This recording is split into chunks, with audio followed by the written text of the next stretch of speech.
G'day guys.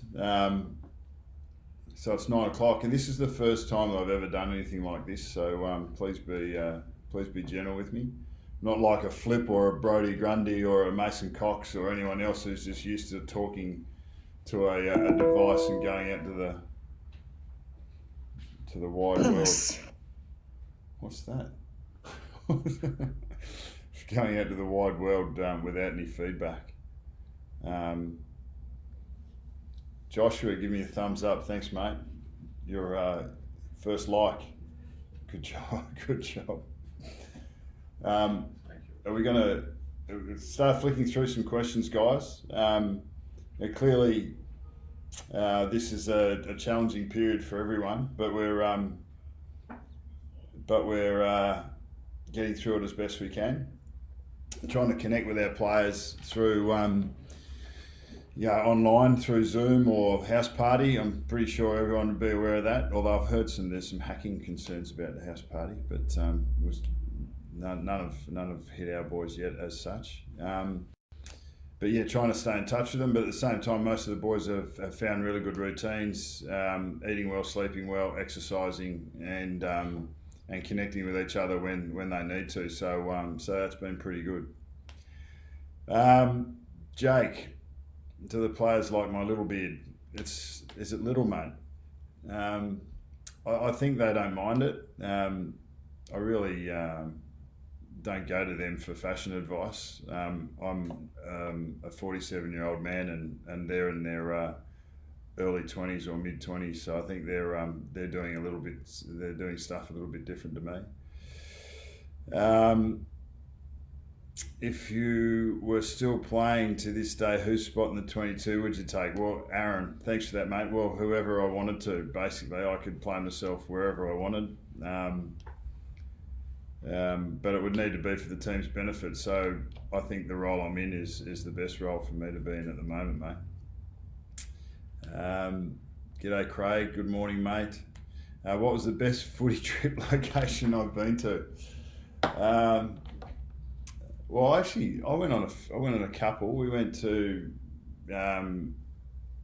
Cabo at one point. I think it was Cabo. No, it was Cancun in Mexico. That was okay. Had your standard Bali's. I missed the one to Greece.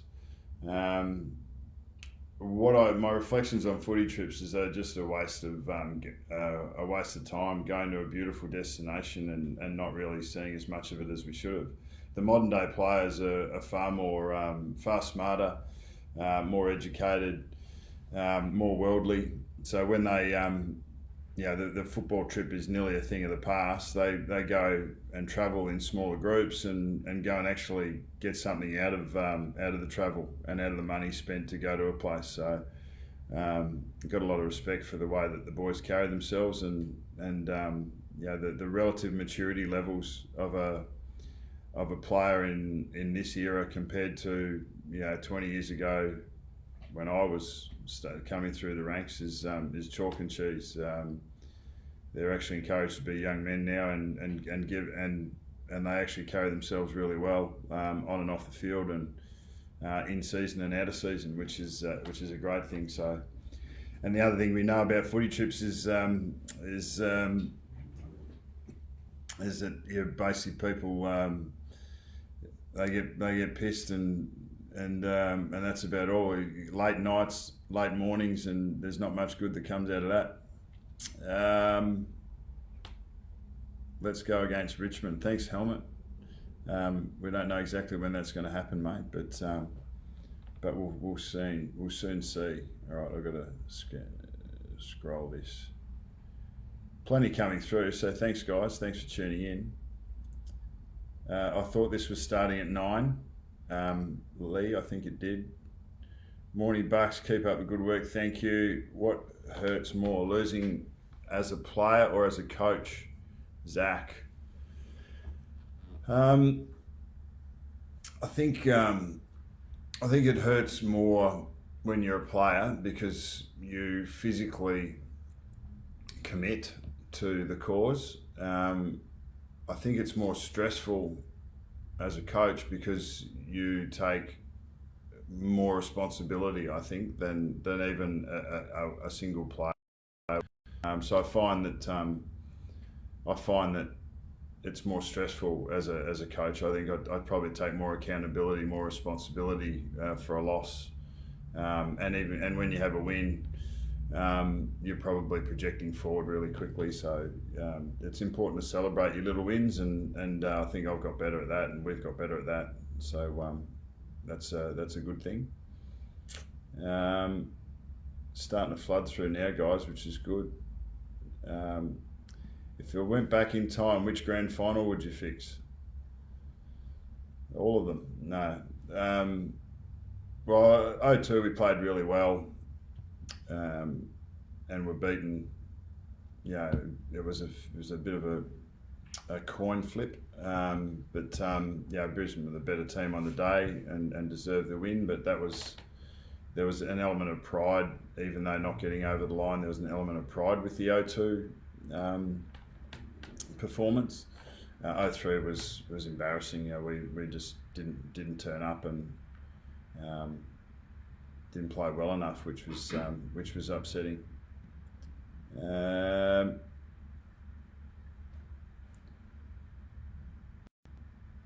I got some great feedback about what I sent out late last week too, and it was obviously sincere. The gratitude that I have for the football club and what makes up the footy club is the obviously the players and staff here, the administration, but largely is the army. So all of you guys, can't thank you enough for your support, not just now but over the entirety of my time at the football club, and not just for me but for everyone involved in it. We're very passionate, and I love that. I love that we. You don't have to be happy with everything that goes on at the footy club, and if you're not, you generally let us know. Pardon me. But at the same time, when we're doing things well, I think that you tell us, and we know as well. So I really appreciate it. I've just got so much gratitude for the fact that we represent all of you guys. Here we go. Jordan, do you have a mantra you and the leadership group are working through for this tough time and the season ahead? Well, the mantra for this initial time, Jordan, was just to find a routine and find a balance in an existence, in an environment that's relatively abnormal. There's probably more time. I mean, for the players and staff, we're there's not a lot to do. Like, we're not able to go and do what we would normally do, and a lot of people are in that situation where they might be stood down, or they might not be able to apply their trade. Some are still doing it, but they're doing it from home, so it's a very different environment. So our push for our people is just to find a really solid routine. So get up for a reason in the morning, whether it's exercise or whether it's an activity of some sort. Get up for a reason in the morning. Get a solid training routine and in your day. A good solid eating plan for the day, and keep your mind busy. So learn a new skill, learn a new task. So a lot of the uni boys are doing extra units and smashing their uni. Some of the country boys have gone back to the land and are working on the land. Apples is back on the dairy farm. Lynchy's up in Albury. He's on the tools and having to carry bricks and push wheelbarrows and support his family up there. So I think most blokes are. I know. Quite a few of the boys have been cooking, learning to cook or doing a bit more cooking for themselves, learning languages. There's been all sorts of things that have popped up that guys have decided to spend their time on, and I think that stimulation and that feeling like you're still progressing, like you're still achieving something, is pretty important. So that's probably the mantra that we've followed, and I would recommend that for anyone that's in the same situation.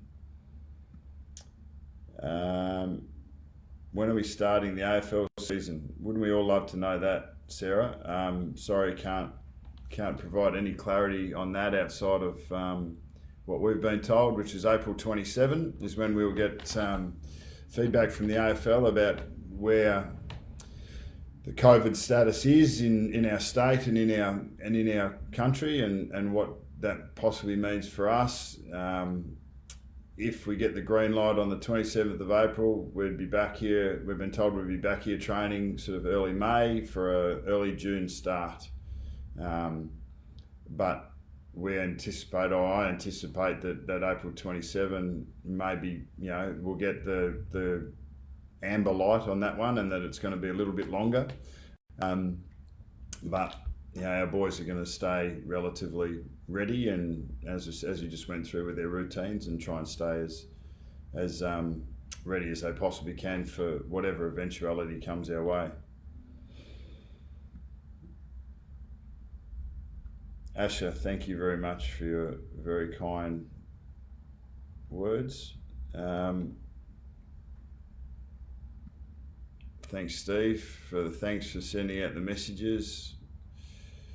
Here we go, Grant Mitchell. What do you hope will be said in the fullness of time about your time in the seat, Bucks? I don't really think a lot about legacy as such. I think I'm sort of more worried about each day and trying to contribute as best as I possibly can, and to keep learning and growing as an individual. There are two main reasons, two main focuses that I had when I accepted the opportunity to coach at Collingwood. And that was to win as many games as we possibly could, and clearly that means ultimately winning seasons as well, and winning premierships. The second thing was to have people walk out of the club, everyone walk out of the club better than they walked in, and that's a pretty tough thing to achieve, because not everyone achieves what they want to or gets what they want in a team environment. The team comes first, but I did want to be a part of change at the Collingwood Football Club, and I think that the environment that I'm in part of at the moment I'm very proud of. I've loved the club for a long time, and it's been a great club in many different ways for a long time. But I think what we are at the moment is a great club for the right reasons, and for a very fundamental reason, and that is that we look after each other and our people better than I can remember in my time. And there's so many people that have assisted putting that together and have been a part of that, and for that I'm very proud to be a part of it. So in some way that leaves a legacy of how people are cared for, and the opportunity that they get to show their strengths as a person, and clearly as a professional, as an athlete. Well, then whatever happens on field will go pretty well. Thanks for that question. What task have I been trying to learn? Jordan, I've kept up with my yoga. Got a bit of weights, a few weights at home, and sort of keeping going with that. I've probably been watching a few more movies. I used to be a massive movie watcher when I was a player, because it was a way of shutting my brain down, sort of especially leading into a game. The night before a game, I'd always watch a movie. I'd feel like I would be in the action, or in the plot of the movie, and it was about the only time I could really sort of gas out and not be thinking too much about what was in front of me with the game. But so I'm probably sort of getting back.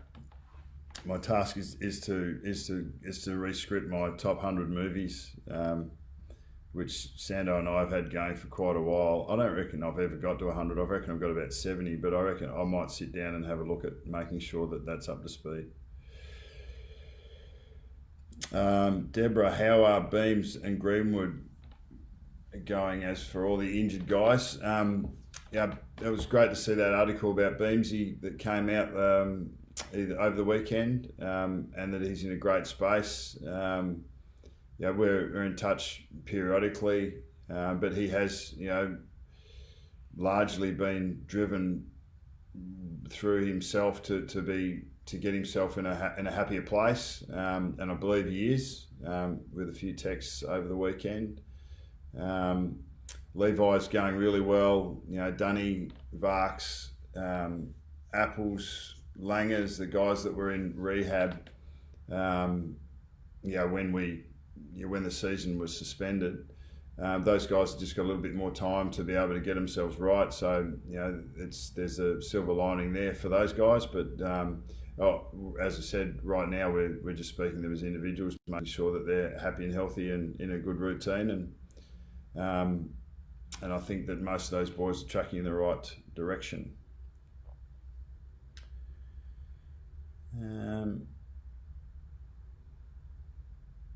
Thanks, Marty. What have we got?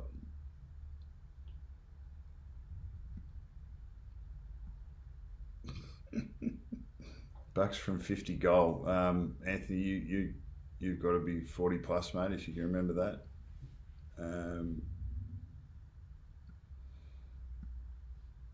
How the boys coping at being home. Robin, now, I have noticed you on my Twitter feed quite a bit, Robin, so thank you for your support. I reckon the boys are going okay. One thing I have realised is how much we rely on being in the same space. It's what I've found is it's so difficult to stay in touch with everyone. It's hard to find the necessary time and energy to be able to contact each player and staff member individually. Now that's what we're doing, but the reality is when you come in here, there's 47 players, and then there's another 70 staff, either full-time or part-time. That was our environment. So the football program, that's not even counting the AFLW, the netball program, the VFL boys that would come in sort of later in the afternoon for pre-season training, and the admin on the other side. So you're talking about 110 just in the football department. And when you come in on a Monday morning, or you're here on a main session, you basically see everyone, and the nods and the winks and the pats on the back and the acknowledgements, those little incidental connections you don't have when you're not in each other's space. So that's the thing that you miss out on, and you realise how important that constant sort of reinforcement of each other and support for one another is. So we're trying to do our best to fill that space and that void as much as we possibly can. And I reckon, largely we're doing okay, because there's always there's a bit of a lag period with these things. I think that is always there. The confidence and the belief in each other and the support for one another that we've had carries into this period, and it's not forgotten. But we need to continue to tip in to be making deposits into that connection and into that support, because it can dissipate if you don't look after it. But I think we're going okay. Isaac, top 5 ISO movies. Now, my top 5 was Braveheart, Gattaca, Shawshank Redemption, Fight Club 7, which is a pretty dark movie, so you want to be of age. There's some other crackers. Have a go at the Thomas Crown Affair. That's a little bit off radar. If you haven't seen that, that's a really good show. I watched Rush with the boys a couple of days ago. Good show. I realise I haven't seen The Joker yet, so I've got to watch that. Plenty of good flicks around, and there's a list that I've got over there that I'm going to have a crack at over the next couple of weeks, time permitting. Another one that, if you haven't seen it, I Am Sam. It's got Sean Penn. It's a ripping ripping show.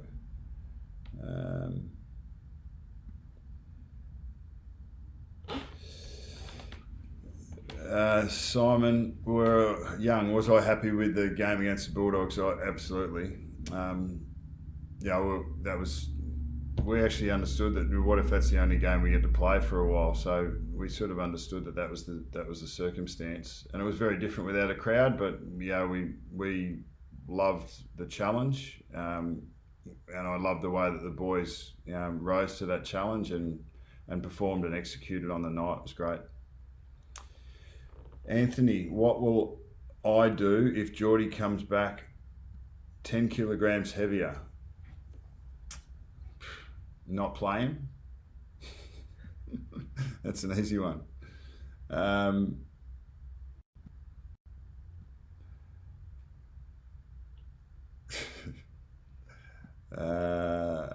hard was it to stand down all the loyal staff? Who asked that question? Kenny Watmore. The reality of this environment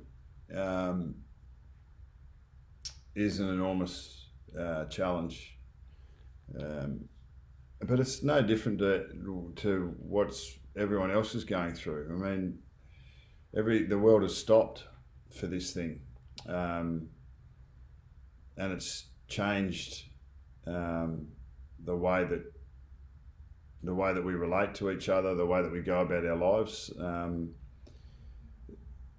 The most difficult thing with our staff is not being able to get around them, as I just detailed, like not being able to sort of be in the space together. And I think the reality is that we all believe in some shape or form that what we come back to is not going to be the same as what we left, and that is a sad likelihood of the impact of what we're going through. Our challenge is to try and support each other as much as we possibly can, and to have everyone feel valued for what they've provided, and we've done that really well. So we'll continue to do that no matter what the environment looks like. But then on the flip side, so that's for our staff, and that's to answer the question. On the flip side, I was spitballing over the weekend. I said, so what if we didn't see this thing as a virus? What if we actually saw this as the antidote? What could this possibly be the antidote for? And maybe we were getting a bit ahead of ourselves. I'm talking big picture here in society. Maybe we didn't value the connection of our loved ones or just that face-to-face time as much, and we're getting a gutful of it at the moment. But I think we're all benefiting from it. I mean, what if this had happened before devices? What if it had happened before Wi-Fi? I think we'd be playing a whole lot more board games and doing a lot more crosswords. But I think there's a fair bit to learn out of this. There's no doubt that the world, the earth, the environment, the nature that we live in is being given a breather. Less cars on the road. More people staying at home, so that gives the world a bit of a breather in that regard, environmentally. There's got to be some positives. There's got to be some opportunities that come out of this. It's the only way to look at it, even though it's bloody hard at the moment for a lot of us, and there's some people that are doing it real tough. Do the boys have individual training programs? Yeah, they do. They have. There's expectations around the training that they do, across the week. And Kev White is our senior or our head of conditioning, and he's got that all covered and has everyone, doing what is best for them to keep them up to speed. The boys you don't get any fitter than you do getting into round one. You've had a whole block of pre-season. You've tapered. You're looking forward to those generally the first 3 or 4 weeks are the most intense games of football that you're going to play, because everyone's up. everyone's 100% fit. No knocks and bruises. You get a little bit run down as the season goes on. So everyone's top of the ground, and the speed of the games are generally really high. So that's when guys are at their peak fitness level. So our players have enjoyed that. They've got to that situation, and they don't want to let that go. So there's a fair bit of work being done by the boys to stay in good nick. Already 25 minutes in, boys and girls. Going well. I've got another 15 for you. We'll finish up about 9:40. Are there any regrets the way we played against GWS in the prelim? Well, yeah, we didn't play as well as we would have liked to, and they put the game into the trenches, and we generally enjoy that. But they were a little bit cleaner, or a lot cleaner than we were, especially in the first half. And none of us saw that third quarter coming. We let them go from end to end and at the back a couple of times, which generally we've done really well as a defensive unit. So we lowered our colours and we weren't able to get the job done. Very disappointing. Bucks, please bring back the black and white show. I love watching what the lads get up to behind closed doors. Some guys do that show really well and others are really poor. Don't give Crispy the mic. That's all I'd say.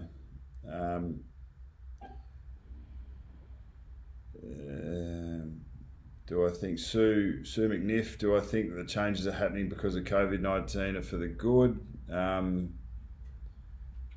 Some changes will be for good and some will be unfortunate, but I think you've got to, as I said, I've largely an optimist, largely looking for the opportunity in everything, and I know sometimes that can be difficult, but I've got no doubt that there's opportunity in this, and there's a potential to learn something out of this. So why don't we do that?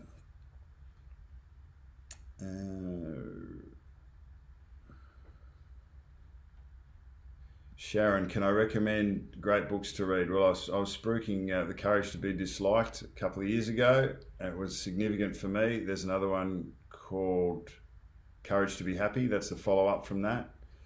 And the other one that I read recently was A Conscious Parent, which is just about understanding that your kids teach you as much as you can teach them, and coming from that perspective. So I mean, that was good.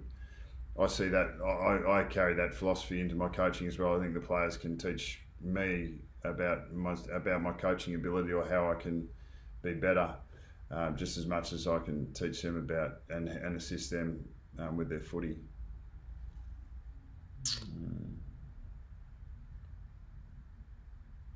Does the shorter season change our game plan? Well, no, we will go about it the same way.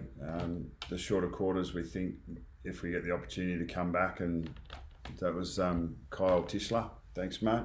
I think the shorter quarters will suit us. I think we're a powerful unit inside. Our inside work is pretty good, and we love.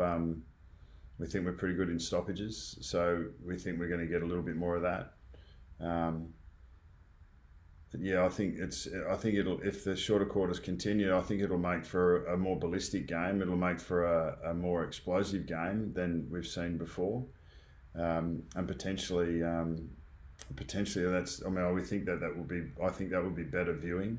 So the short quarters might be something that we've stumbled on, but. It's been discussed for quite a while, but it's amazing what you have to do when circumstances prevail.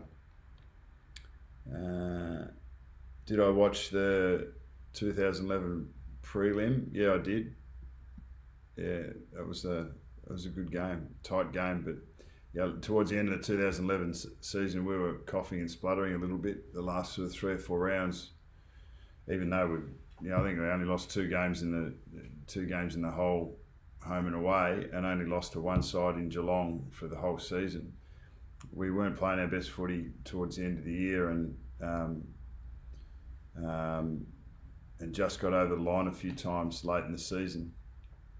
but we're able to make win some really tight finals. And there's never any guarantee on when you can win them or how you can win them. So there were some good games there that we really needed to guts out in that final series to get to the grand final.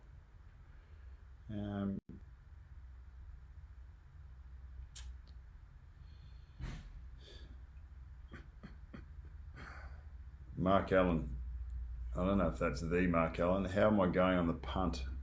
And are you and the club keeping the boys off the punt?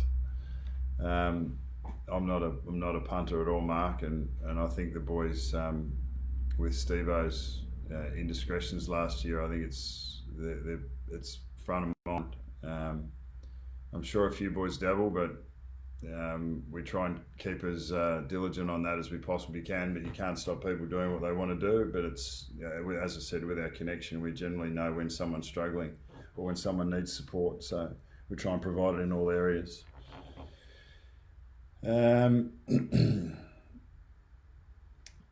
So many questions, guys. I really appreciate this. Jake, how is Ben Reed's body going this season? It feels like he never gets a break. Well, the bloke has shown so much resilience to stay with it, to stick with it. I think he's enjoying this environment and his football more than ever. He's probably more ready. He was pretty good for us last year, and he got up and about after 2 or 3 years of really challenging situations with his body. But he's stuck with it, and he looks as fit and as healthy as he's ever been, and his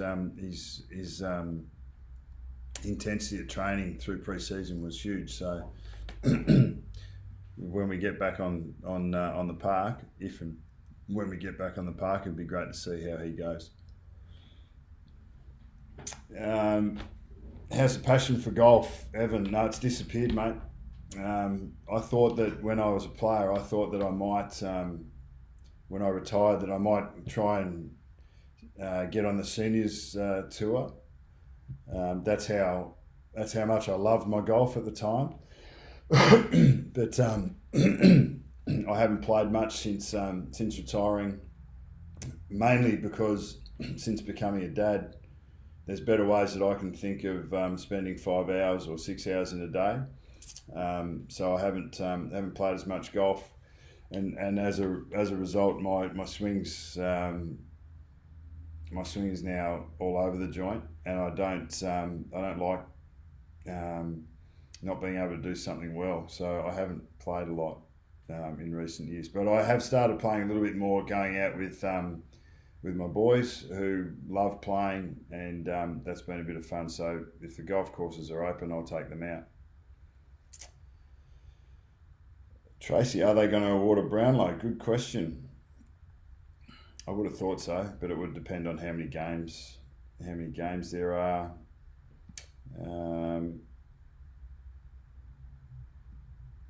How do I rate Josh Dacos? Well, I think he's had a great pre-season and played pretty well in round one. His pressure was through the roof in the first half, and was able to snag a couple of goals in the second half off the wing. He's moving along really well. Harrison McDonald, am I for or against roaming with Brian? Well, no, I'm against it, because that environment is pretty much, after a game, after a win in particular, is about the only time you sort of really get together. But having said that, I think we're going to have a more open and transparent, an even more open and transparent environment that we come back to, so that we can bring you guys closer into what we do. And we think we've done it pretty well as a football club. The doco a couple of years back, we think our media team do as good a job as anyone at connecting you guys back to us and vice versa. But no, I'm a bit of me in that.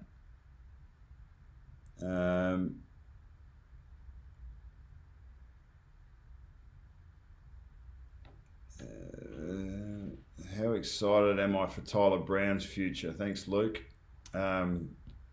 very. Tyler's a great young man. He's a very talented footballer, and he's got some great attributes. He's very strong in the contest. He's got some real power inside, and he's a big size. So he's a lump of a lad, and he's just going to get bigger and more solid. So we're really happy with the way he's coming on, and we think that he's got a good chance to contribute to us as early as this season, as we saw from round one.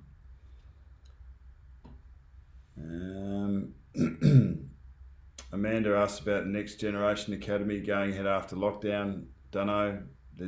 Everything sort of, I suppose, everything in the football environment has been questioned at the moment.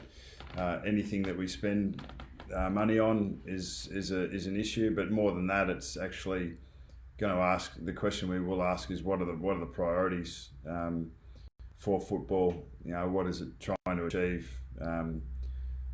As much as how does it stay afloat financially?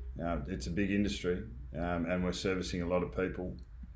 So it's I believe that Gil and Steve Hocking and the commission have done a pretty good job over the years, and I reckon there'd be many blokes would be busier than them in the football industry, at least over the last sort of couple of months, and they probably need support as much as anyone. What are we at? A couple more questions, and then I'll shoot off, guys, and I'll speak to our guys. But I'm happy to do this, over the next couple of Mondays, if that works for you guys. So give a thumbs up or a thumbs down if you think you've got something from it. If you think that there's something different that you want to hear from me about. There's a whole heap of questions that I wasn't able to get to or that we haven't got to, but any feedback, drop it back through either Facebook or the club's Twitter account, and we can have a look at what we can do next Monday.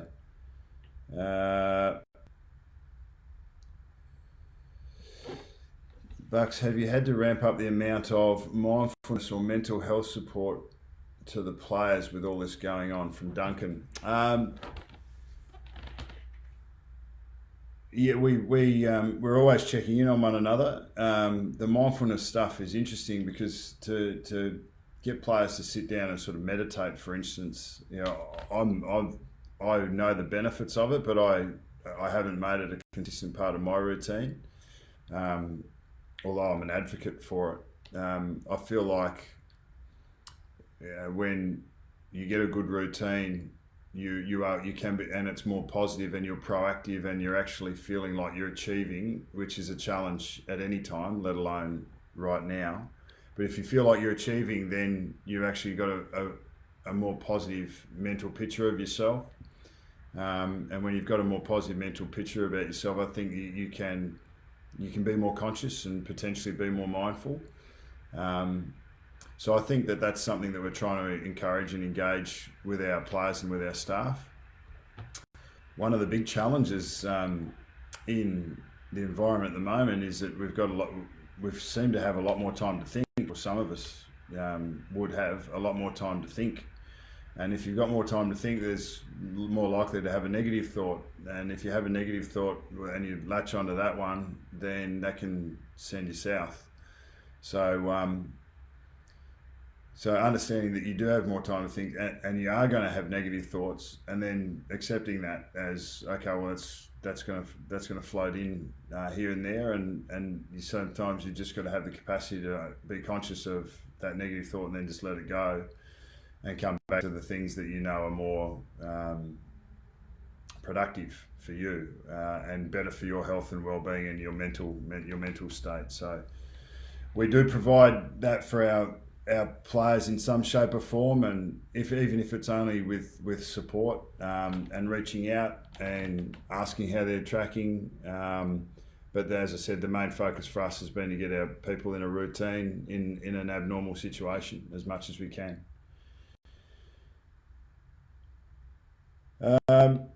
Right, that's it, guys. I'm gonna call it there. So much feedback. So 740 comments over that little period, so I really appreciate, which include all your questions. I really appreciate you logging on and being a part of this morning. As I said, be kind. First time speaking to a computer screen for this long without any feedback makes you appreciate how good it is to have human interaction. But at the same time, I can feel your love and support that bleeds through your comments and your support of our boys. So this is we've pressed pause for a little bit, and the boys are keeping themselves in decent nick, and we're looking forward to whatever the football season holds for us in the near future. But most importantly, stay at home. Unless you need to go out for essentials, stay at home, spend time with your family and friends, do everything that you need to do to isolate well, so that we can knock this over as soon as possible, because it's affecting a lot of people. And if we all make the right decisions, we'll give ourselves a chance to get the other side of it sooner, or at least to be able to manage it sooner. And I think that we all would like to have a little bit more choice in our lives, but we've got to pay a price in the short term, and that is to do the right thing. Look after yourselves, look after your loved ones, and we'll speak again soon. Cheers.